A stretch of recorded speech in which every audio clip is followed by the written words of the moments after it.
मौका देने वाले को धोखा, मौका देने वाले को धोखा और धोखा देने वाले को मौका कभी नहीं देता. बरोबर आहे.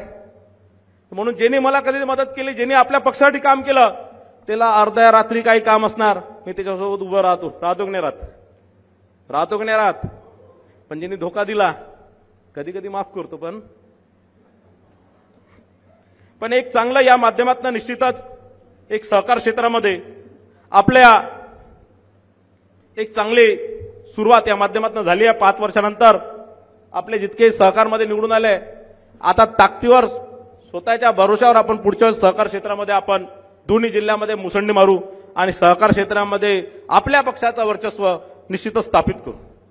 काही लोकांनी माझ्यावर आरोप सुद्धा लावले की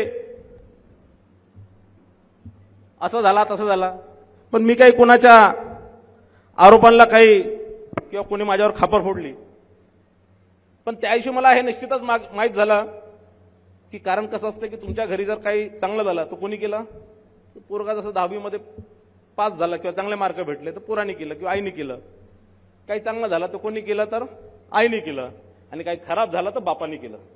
त्याविषयी मला हे पक्क माहीत झालं की शिवसेनेचाही बाप मीच आहे, कारण खापर माझ्यावरच फोडून राहिले.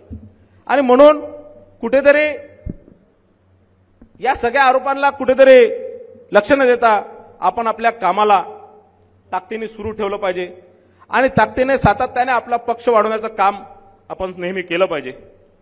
मी तुम्हाला प्रामाणिकपणे, कारण अनेक गोष्टी, अनेक लोक आपल्या जर एखादा विरोध करतात, आपण